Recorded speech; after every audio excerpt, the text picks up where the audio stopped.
About a year ago, in the midst of creating the programs to come, we were photographing tombstones in a fine little cemetery in Ghana, West Africa. We had an official escort along from the Ghanaian government, a young man named Sadiq, who was obviously not thrilled at being immersed in death for a week. We'd already dragged him through an overflowing mortuary and a 3-day funeral. For Sadiq, the cemetery was the last straw. He marched up to me and said, "Why are you doing this awful subject?" I'd heard the question before. The answer is really quite simple. Death, not space, is the final frontier, and unlike every other frontier, death is the one we all have to go to one day. So what follows is a journey of reconnaissance. By looking at the way people all over the world prepare for life's last great adventure, we hope to get some sense of the adventure itself. It's a journey of grief and joy, fear and hope. It's the trip of a lifetime.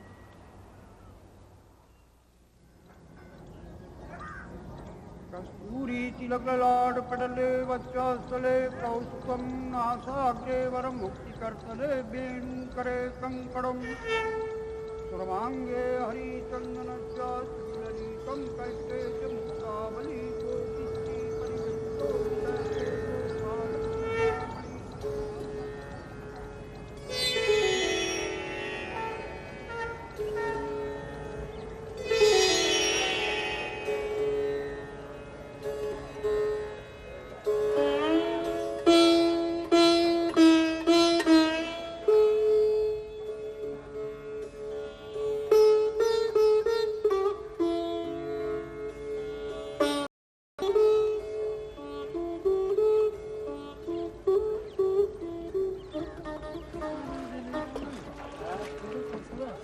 They have come to this place for 25 centuries. The holy men have come. And those who reject life's simpler pleasures. Pilgrims, the curious, the fascinated, the seekers, they have all come here where they believe the world began, the center of the universe, even now, the home of time itself. This city has many names. On maps of India, it is Varanasi or Benares. But for those who come here, it is also Anandavana, the forest of bliss, and Rudravas, the home of Lord Shiva. Above all, it is Kashi, the city of light. In this most holy place for Hindus, they wash away their sins in the sacred Ganges, worship their gods in the thousands of temples, hear the teachings of their faith. They come here for another reason as well. They come here to die.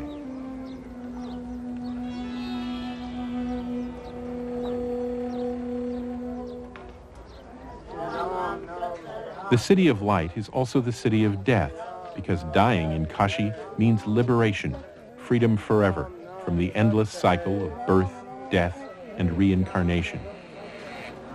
Yet even in this city where death is everywhere, the people respond to it as they do everywhere else. By coming here, they seek a good death. Sitting in the hospices with their dying, they grieve and hope for a better existence in the next world.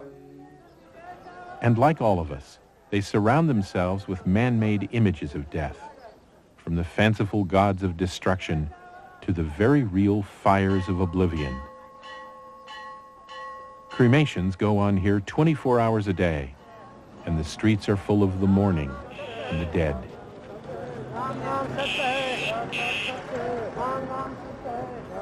We live knowing we will die, knowing we all stand at the chasm between life and death and must one day cross.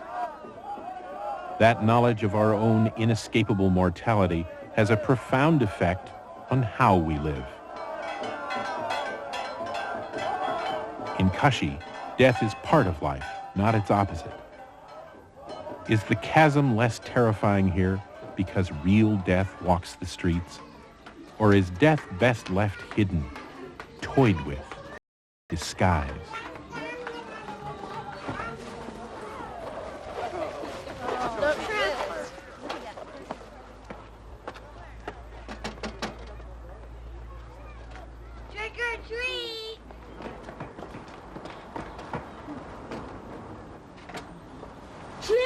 treat! Here you are. Just take one. Bye!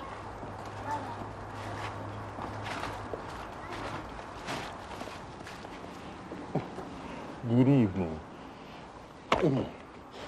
I'm Greg Palmer. It's Halloween night in my neighborhood in Seattle, Washington. It's an average American neighborhood, I guess.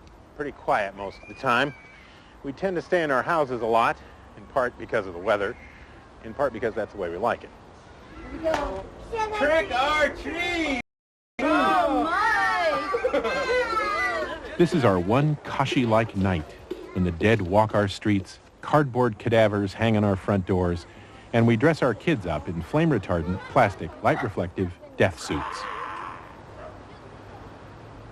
2,000 years ago, the Celtic All Hallows Eve was the time people tried to frighten off the spirits of the dead because those real Celtic unpleasant spirits were the ones playing tricks, lethal, witch on the fire, stake through the heart tricks.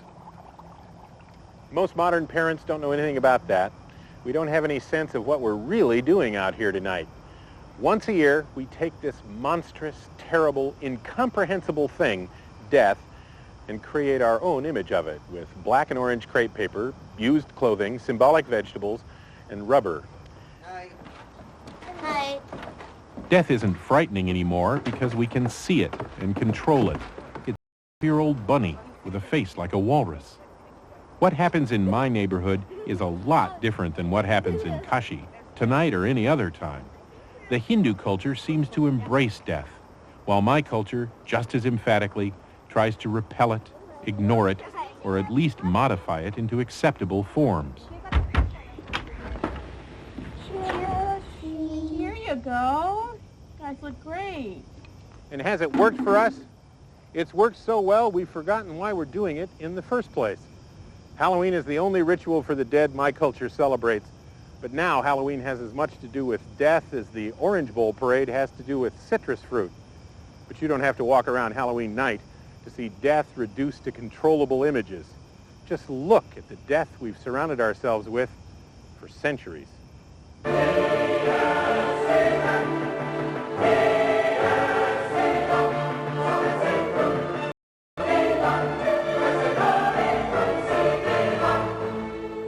Death images can terrify, enlighten, inspire, and even amuse us. But they all seem to serve the same purpose, to put death in human terms. As we peer across the chasm between life and death, do we want to see the real thing, or only the creations of our own minds, concrete, knowable, and controllable? And even usable. Some death art has practical applications, whether sung, played, worn, carried, or buried.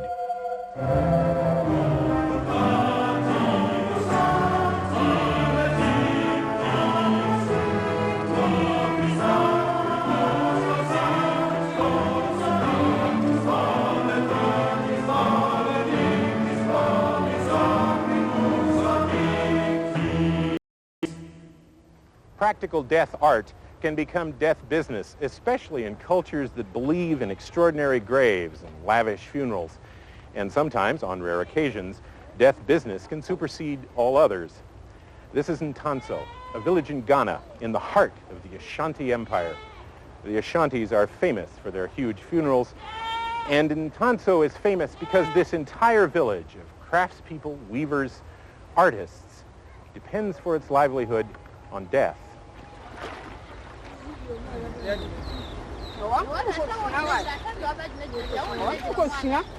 Probably the best-known death art of the Ashanti is clothing worn to funerals, made from adinkra cloth.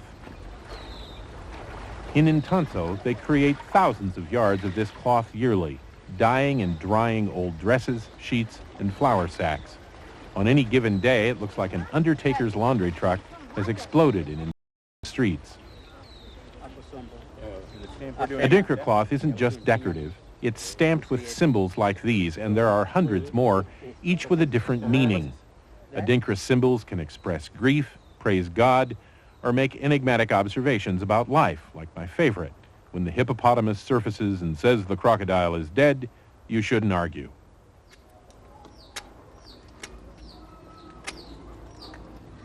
And many Adinkra stamps say something about the deceased. What does the spider say to people? Spider? Yes. Spider, he's a wise animal. Wise animal. Insect. Wise insect. Yeah. He indicates wisdom and the importance of wisdom. Yeah. Oh, that's very nice. Mercedes-Benz? Yeah. What does that indicate? Wealth? Money? Yeah. Yeah. Every country it's that way. It's a good car. Joseph Nsia is the premier Adinkra stamp designer and maker in Ntonso. He's been carving his messages into calabash shells for decades. He says Adinkra stamps and cloth help people focus and express their feelings. With death and grief, sometimes it's easier to wear it than think about it or say it. Around the corner, stamper Kwame Tewia has been applying Mr. Nsia's stamps for more than 60 years. And sometimes reapplying. Although the dye used to darken Adinkra cloth is permanent, the ink used to stamp it is not. Wash a cloth once, and the art of Mr. Nsia and Mr. Tewia disappears forever. But Mr. Tewia isn't concerned about the temporary nature of his life's work. He thinks the stamp he's using now says it all. Fear nothing except God.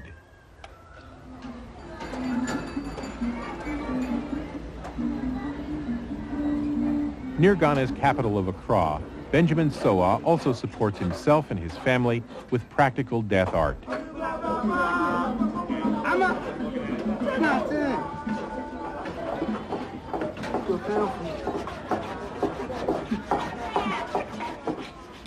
He designs and makes extraordinary coffins that, like some Adinkra stamps, comment on the person who occupies them. A good mother might be buried in a big mother hen, a cocoa farmer in a cocoa pod.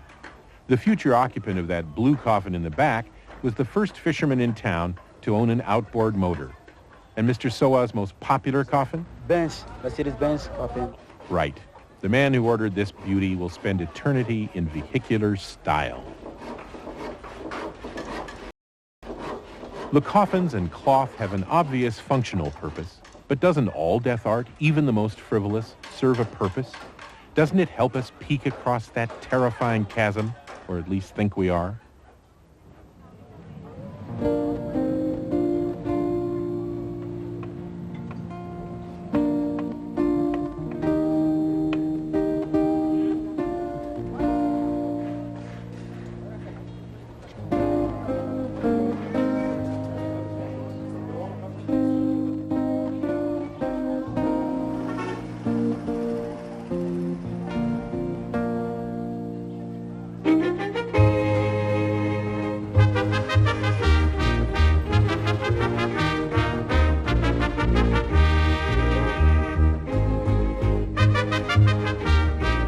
This is not the shopping mall of some bizarre death theme park.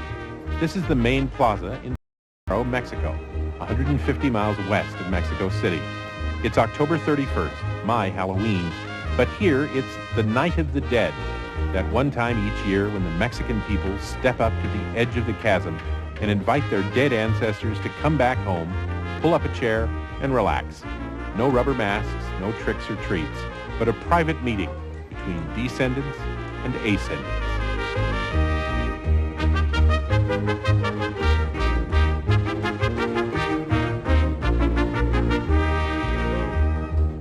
The Mexican, wrote Octavio Paz, jokes about death, caresses it, sleeps with it, celebrates it.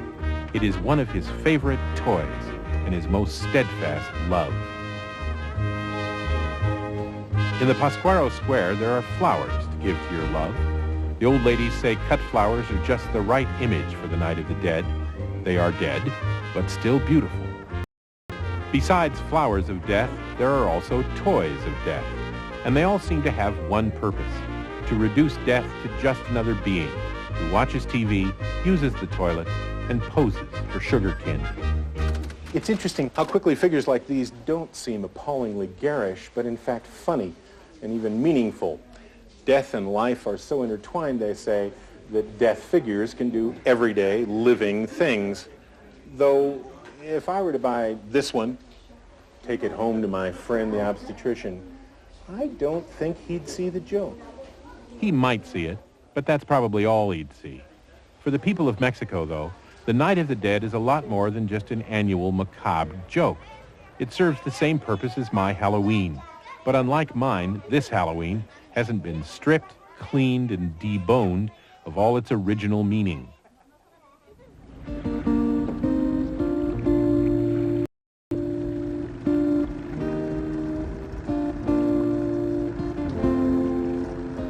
Pascuaro and the tiny island of Urandan are separated by only 100 yards of green, leech-filled water.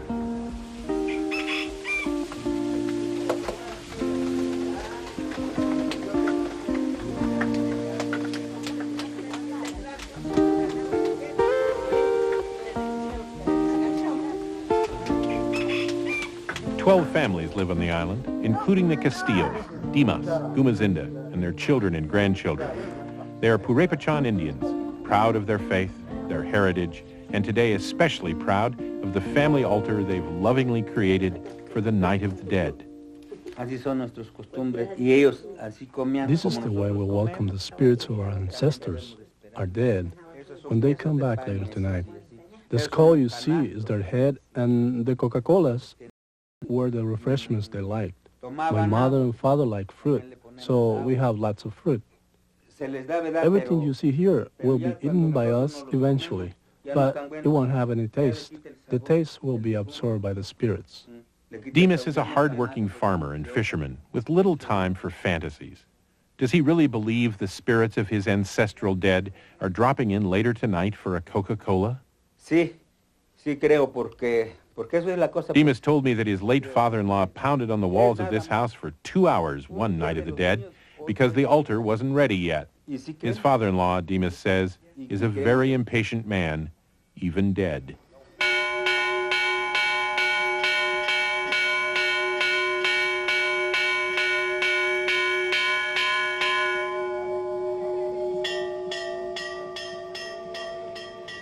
Before their deceased relatives arrive for snacks, the Urandan families gather at the top of the island to hold a service in the church courtyard.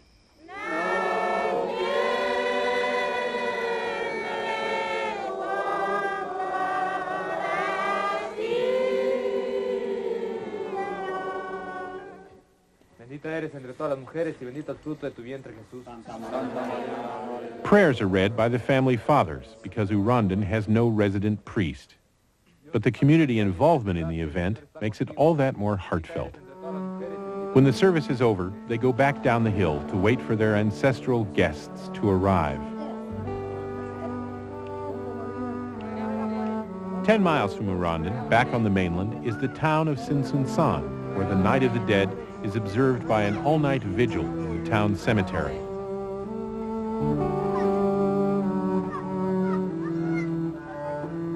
Sinsunsan families have spent days cleaning and decorating their ancestors' graves. Now they sit in reverence, but also in defense.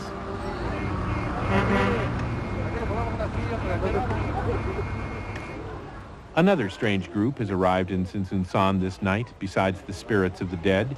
Tourists, thousands of them, come to see a real old-fashioned Noche de los Muertos.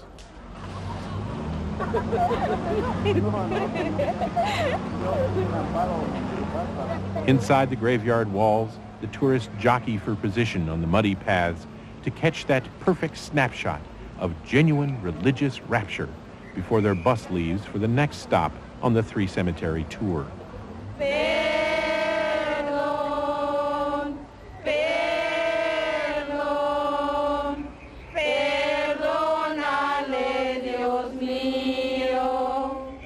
It's hard for me not to feel very uncomfortable about the tourist frenzy that's going on here right now. I've always thought graveyards were quiet, contemplative, reverent places. And though the people of Sinsunsan show a remarkable ability to ignore their more obnoxious visitors standing a few feet away, They're still outnumbered by them, 15-1. But they put up with it. And not because they have to, but because they want to. There's a financial reason, of course. A lot of Cincinnatinos are selling hot dogs and tacos tonight. But there's also a spiritual reason. I look at this crowd of gawkers and want to get back to Dimas Castillo's place in Urandan. The Cincinnatinos look and see not tourists, but guests. It's almost as if confronting death is not quite enough. Someone must see you do it. Juan Natarino's wife, Marcelina, died just 2 months ago, so he is one of the few townspeople here tonight in actual mourning. If anyone besides me is offended by the frenzy, it should be him. But Juan says don't bother him. In fact, they honor him, the town, and Marcelina's memory. En el nombre del Padre, y del Hijo, y del Espíritu Santo. Amén. In the middle of the night, town priest Efren Cervantes conducts a brief mass. And after that, the Night of the Dead in Tzintzuntzan becomes an increasingly private affair. A few hours later, the tourists, the priest, and even the Castillos back on Urandan are snug in their beds. But Juan Natarino is still here, with his grief, his memories, and maybe, just maybe, with the spirit of his Marcelina.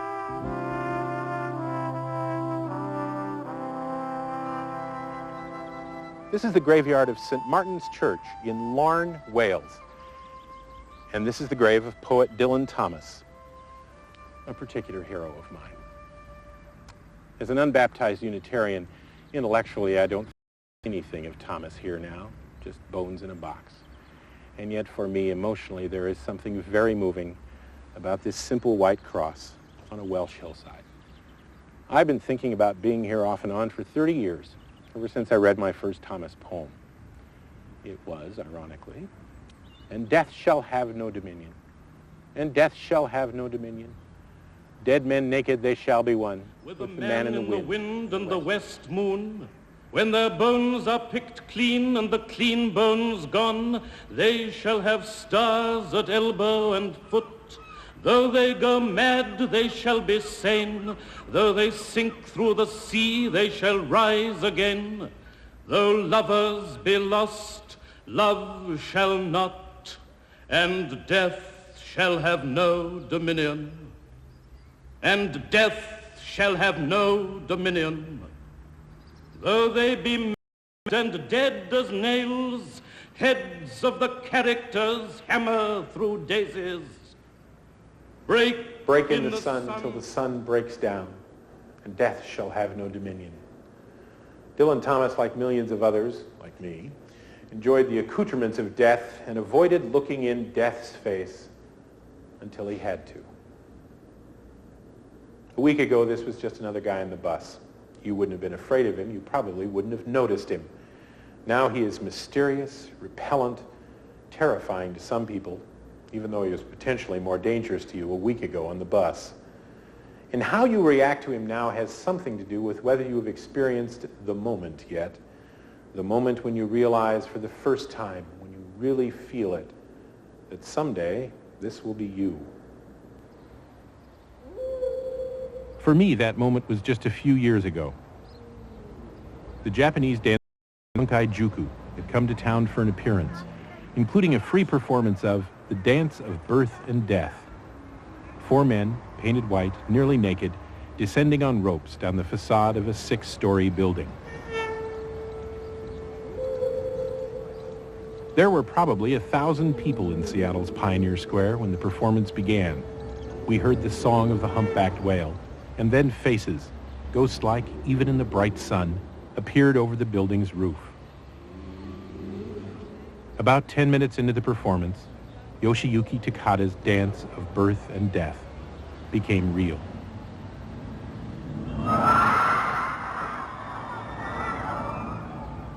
Yoshiyuki Takada died right there in front of us. Had I been younger, I could have ignored his death, convinced as the young are of their own immortality. But this death was so unexpected. More than anything else, it was so quick and so close. He was alive, and a second later he was dead. And it was impossible to ignore that that is precisely the situation for all of us.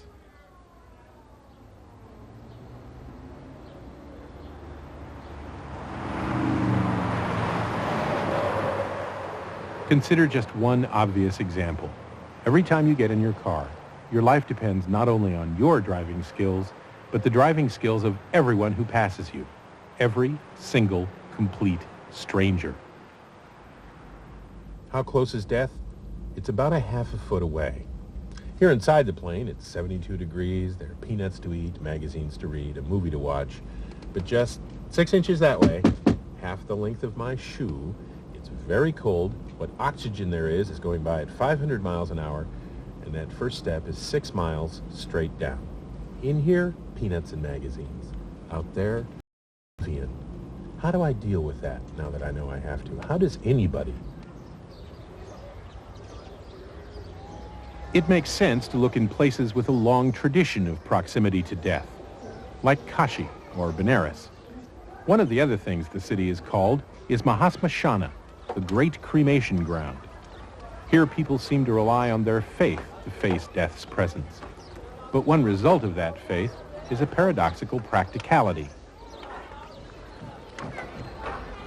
The Ganges, that most sacred river, is also horribly polluted, partly because of the floating dead, their bodies and their ashes. Yet Hindu pilgrims bathe daily in the Ganges and drink its waters because their faith tells them that the river is so spiritually pure, nothing else matters.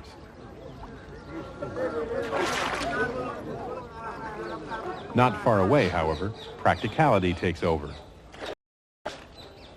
The Indian government has instituted an experimental anti-pollution program, introducing turtles into the Ganges to eat the human remains they find there.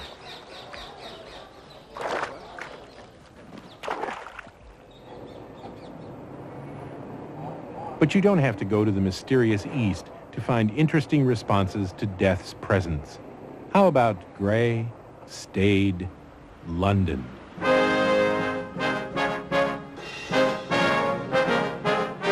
Dr. Samuel Johnson wrote, "When a man is tired of London, he is tired of life." He might just as well have written, "When a man is tired of life, he can have a swell time in London."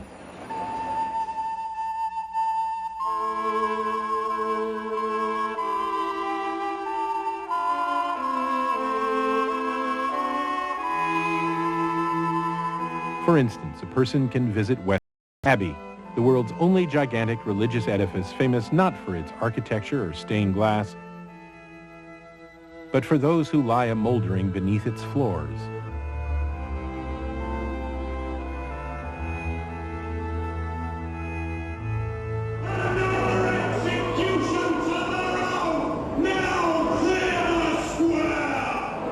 For the youngsters, there's the London Dungeon, where the city's 2,000-year-old fascination with the dead, and how they got that way, comes alive in a series of arresting tableaux.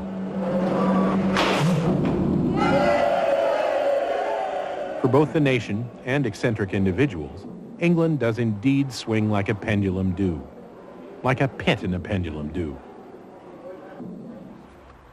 You can imagine that in Dickens' time, with the overgrowth and the smell and the odor because of the poor drainage, this was a very, very inflammatory place. Now Robert Wilkins is one of those eccentric individuals, a psychiatrist who admits he's been fascinated by death ever since some schoolmates threw him over a cemetery wall. In London, he truly knows where the bodies are buried, like Bunhill Fields, where 120,000 Londoners have been interred since the plague, and a good tombstone is not hard to find. in olden times, people used to actually tell the tale of death on a memorial such as this. In 1728, Dame Mary Page died in London, and we know exactly from reading her monument here how she died.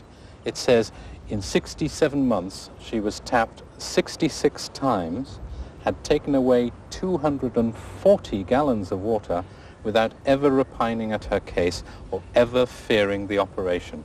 That's a wonderfully graphic description of someone in the last throes of heart failure. Why exactly people should mention the 240 gallons, I cannot imagine, unless or perhaps, even count them. That's right, unless the physician was paid by the gallon. Dr. Wilkins also knows where the bodies are not buried in London.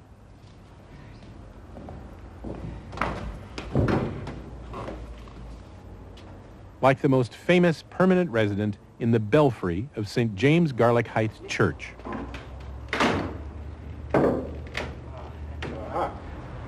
Jimmy Garlic was found while they were doing some restoration work in the 19th century, and there was a naturally mummified body, probably about 300 years old, with no signs of being embalmed at all. The only mummy in Britain that is indigenously British. I think he's beautiful. I think he's innocent and he's... You're not arguing for the end of cremation and burial and instead mummification. You don't want to be propped up in your own parish church, do you? No, that's not a bad idea. That's not a bad idea. Barring mummification, I suspect Bob Wilkins would rather spend eternity as the explorer Sir Richard Burton and his wife, the Lady Isabel, are. In this full-size stone field tent in a London cemetery. Bob's visited Dick and Iz here many times and discovered a wonderful secret. Around the back of the tent, there's a window for the truly fascinated. Sir Richard on the right, Lady Isabel on the left. Now, what I've done is to take a conscious decision to confront my death anxieties and form them into a sort of therapy. The thesis being that if you immerse yourself in death, you can't be afraid of it. But your contemporaries think you're creepy.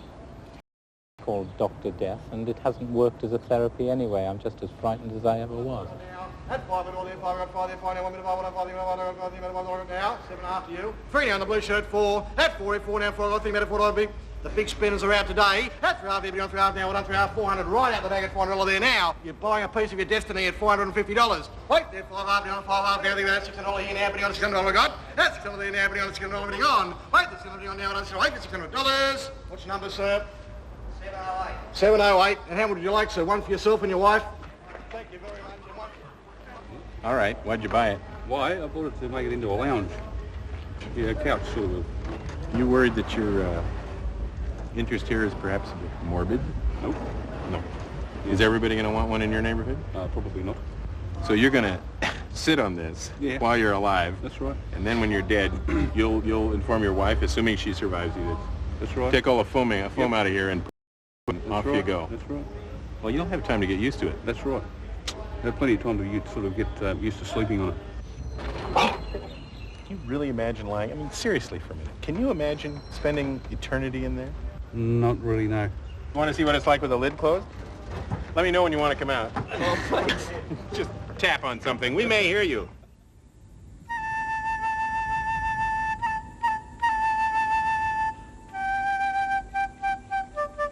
Except for the absence of marigolds and festive papier-mâché cadavers, Precious Gold Mountain on the island of Taiwan is almost that death theme park the Mexican town square becomes once a year. Only this place is year-round, and appropriately, a cemetery.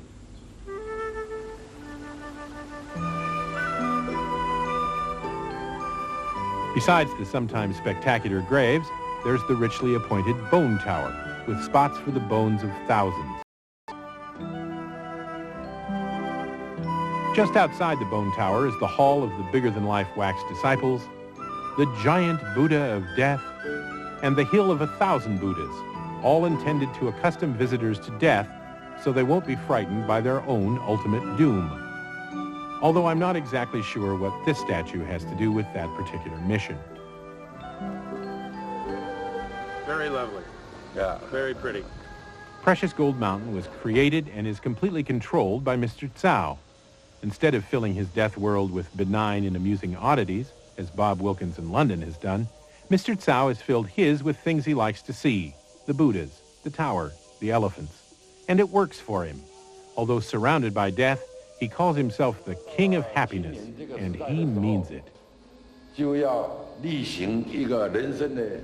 Mr. Tsao's favorite Precious Gold Mountain attraction, the centerpiece, the thing you must see as far as he is concerned, is a tunnel through the mountain called the Trip of a Lifetime, a symbolic stroll through life's stages as envisioned by the King of Happiness.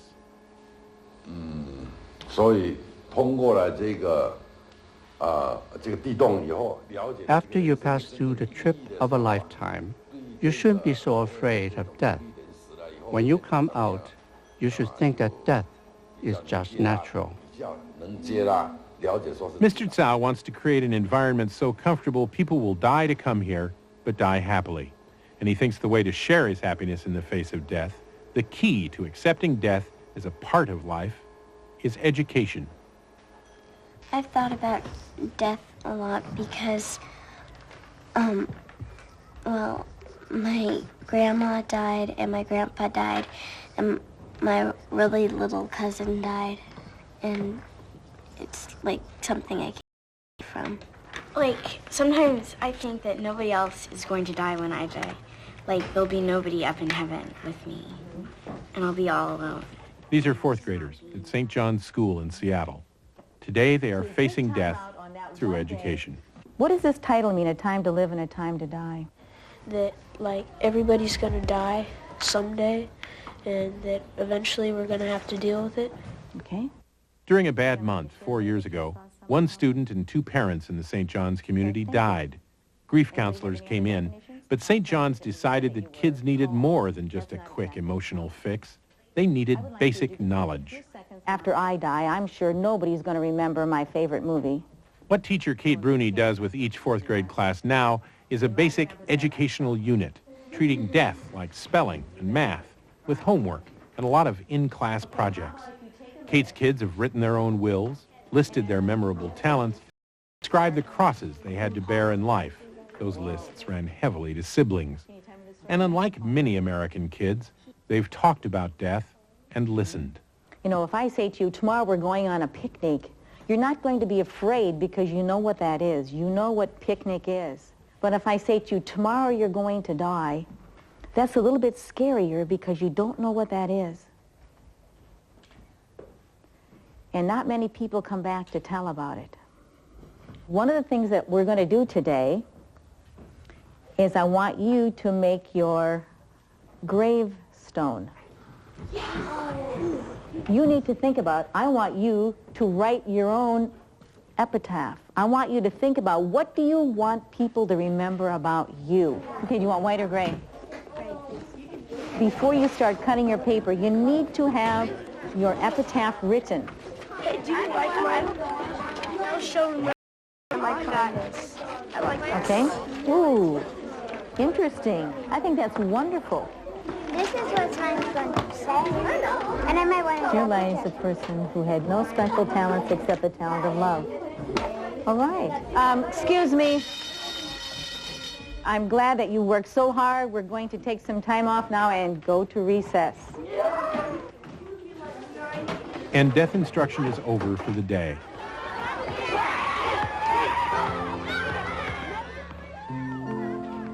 Kate's kids know more about death now, and there's at least one indication they are better able to handle grief and loss.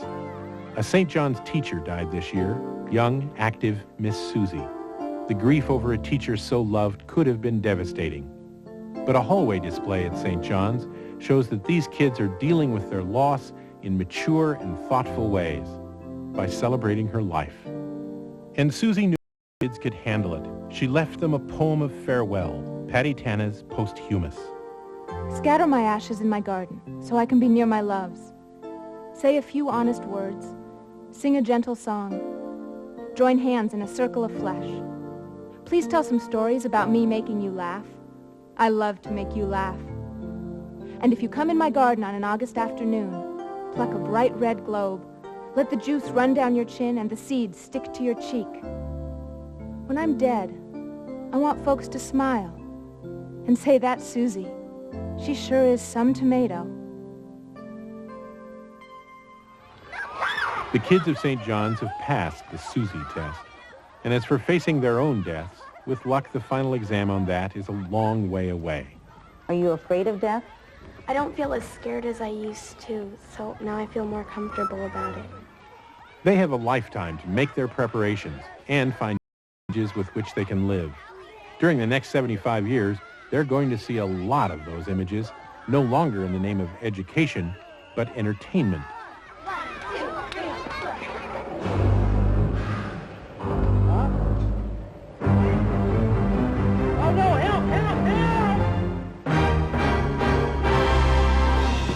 You can't talk about fascination with death without talking about the popular media.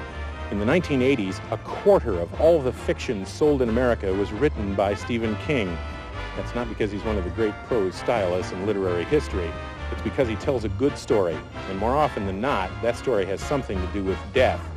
Here in the entertainment capital of the world, they've killed millions of people for our amusement since the great train robbery first hit the screen in 1903.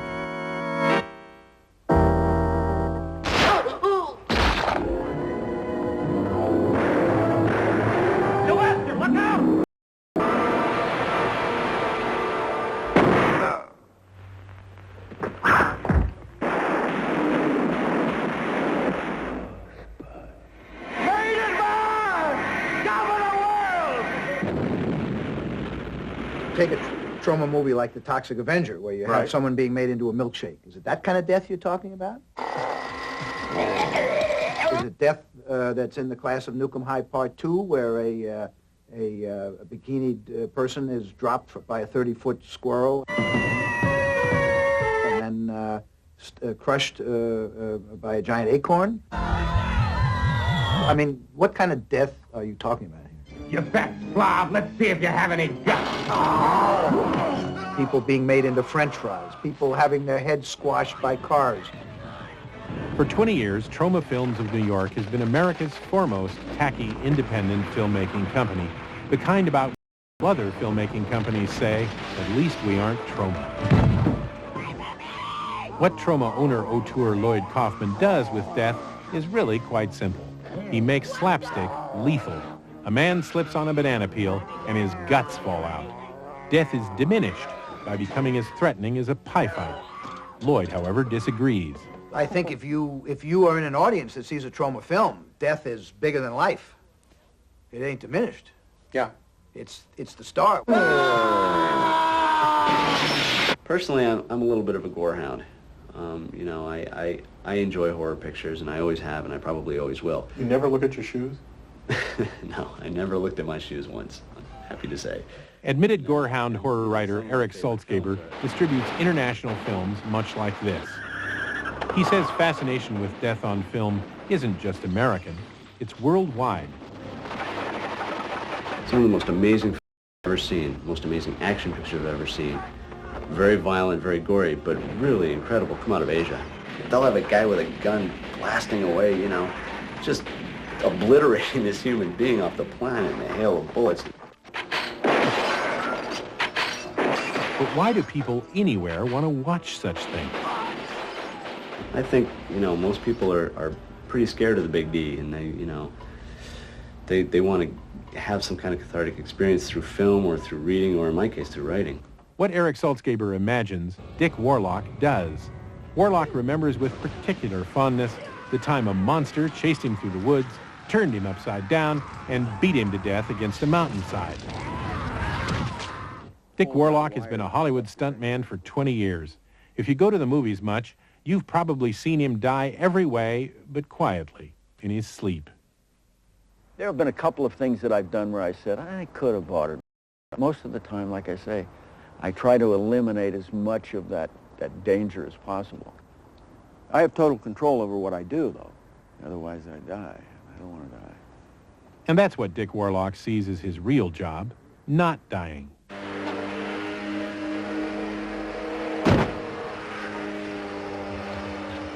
That cathartic experience of watching other people die Eric Saltzgaber talks about. Is part of the attraction knowing that the people don't really die? If a professional like Dick Warlock can survive falling, stabbing, gouging, hanging, crushing, crashing, burning, do we think we'll be okay on the freeways?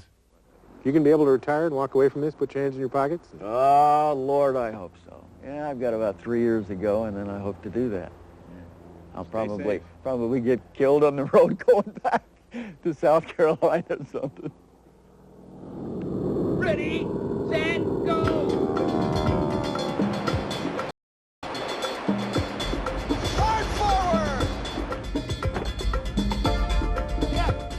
Another way some of us overcome death, or think we do, is by not quite dying. More people are killed on the American interstate highway system every day than have ever died doing this. But these days, you almost have to drive to live, and you don't have to throw yourself off a bridge.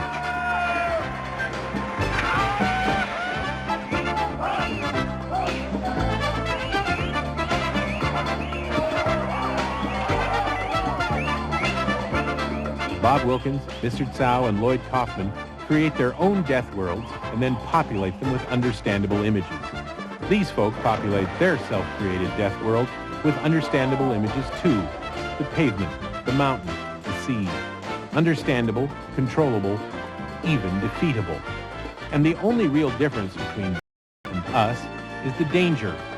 Daredevils are just that. People who dare the devil to take them away. But aren't we all daredevils, trying to peer across that chasm and see death in the flashes of lightning on the other side? And is that fascination, or is it fear? For those people who don't have the luxury of creating their own death worlds, but have death thrust upon them, fascination is ridiculous, and fear is everything. This is the corner of Wheeler and Varney in southeast Washington, D.C., Ward 8. It's one of the most dangerous street corners in America, the likely place to get killed. And this is the most likely time, between midnight and dawn on a hot, heavy summer weekend night. In this place, and places like it all over the world, the people live very close to death. You have to be crazy to hang around. I know I wouldn't be here except for the assistance of Mr. Carter, who we hired for the occasion. But for many people, without the assistance of Mr. Carter, this is life. They have to pass by here every day to live their lives. I even got shot in my own hallway by a 15-year-old boy, okay? And Matthew Carey knows the corner well. He's lived at Wheeler and Varney all his life. But for the same boy that shot me, killed a 14-year-old boy on top of these steps here. And he's gone for life. What was your personal spirit like when it was bad? When it was bad, if I was going to the store, and you walk to the store doing like this, watching your back all the time. Now I come out here at 11:30 at night going to the store. I don't even think about it no more. Matthew Carey doesn't think about the death and fear that held Washington's Valley Green neighborhood for so long because he and some others are taking control of their neighborhood by taking it back, if only in the very immediate area, only by pushing the danger away by a block or two. But it's You're welcome. 20 yards from that most dangerous of street corners, this is what it was like the next afternoon.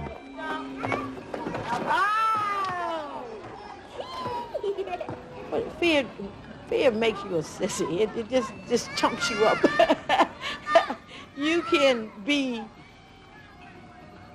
with fear, you can't think. One of the principal forces in reclaiming Valley Green is Jackie Massey. Here you are. I'm very proud because I like looking out the window seeing just what I'm seeing now. Everybody is doing their own thing harmoniously. No one is arguing, they're not fussing, there's no disorder there. Yeah. Jackie has paid a terrible price for living here. One of her own sons was murdered. Another is in prison for a very long time as an accessory to murder. Come on, everybody, we're going to the ice cream truck. This life is dangerous anyway. I don't think that is no more dangerous in these communities than any other community. As I said before, it is people who make communities. But you just described to me a man dying in your hallway. Absolutely. Nobody's ever died in my hallway or the hallway of anybody I know. You know why? Because I also described to you the fact that we did not take control of ourselves. We were passive people. See? And I'm describing to you now that we are more in control of ourselves. Control. Jackie, Matthew, and their neighbors must live somewhere, and this dangerous place is their home. So just like the daredevils, they try to control death's images, not the mountain or sea, but the bad guys. They have reduced the proximity of death in their lives, made those lives better. And though Jackie's grandchildren still live with the fear of death, unlike their fathers, for them that death is not so familiar anymore.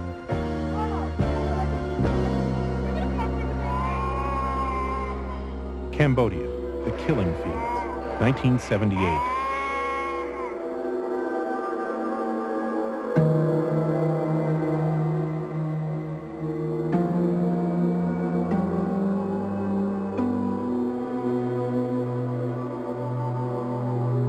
the warring political factions, the lives of individual people seemed to mean nothing.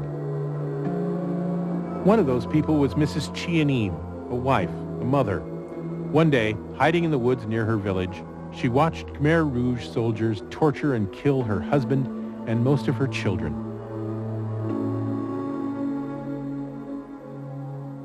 Mrs. Eam escaped, but she found that the fear followed her. This is Chasm today, a grandmother living in Long Beach, California. She is blind, not for any physiological reason, but because she saw too much. When I witnessed all of these people being killed, it gave me an unbearable headache. It's not just a headache. My brain hurts. Then I can't see anything. My vision becomes blurry, and then there's pain. Mrs. Eam has surrounded herself with memories of her lost home and family. Man-made images of death will never console her. She has been too long at the chasm, too close to the edge. I want to see pleasant movies. I don't want to see anything that involves shooting or stabbing. I lost my husband, my children, my siblings, all gone. My heart is broken. 10 more minutes and try to stay on the sidewalk. Okay. Halloween's almost over for another year. In Tsinsuntan about now, the graveyard should just be filling up. In Valley Green in Washington, D.C., I expect Jackie Massey's just gathering the grandchildren in before the night takes over. And Mrs. Eam, who knows what Mrs. Eam thinks of Halloween. One other thing has happened in the last hour. More than 6,000 people have died throughout the world.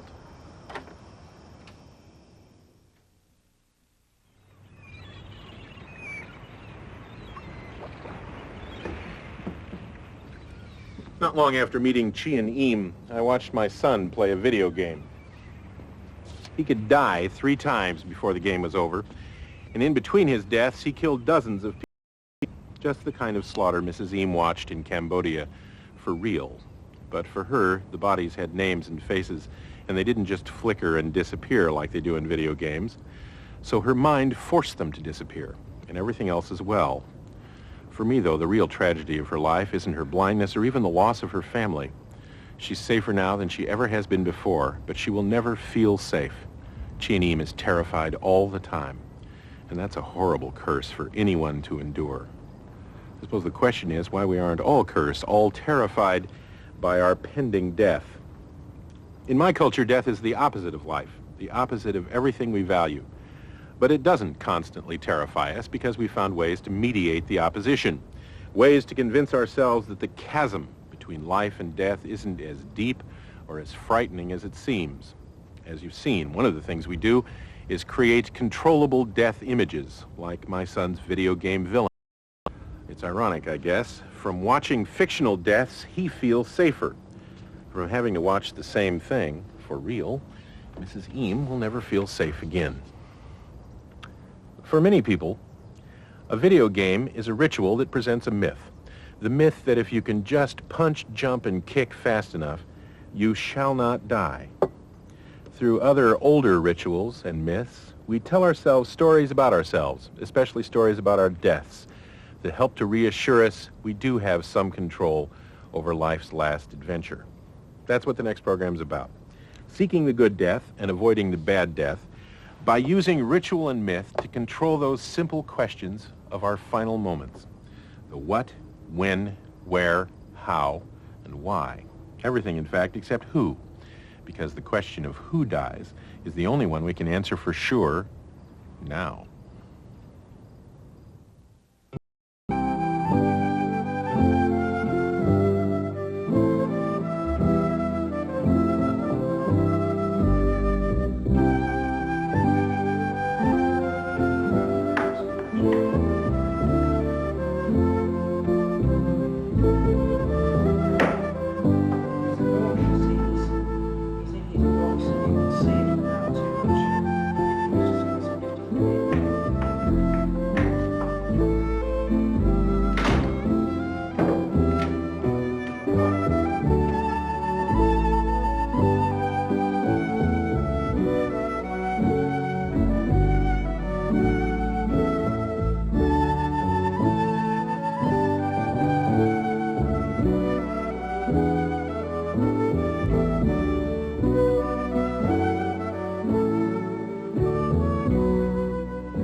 Funding for this program was provided by the Corporation for Public Broadcasting and by annual financial support from viewers like you. This is PBS.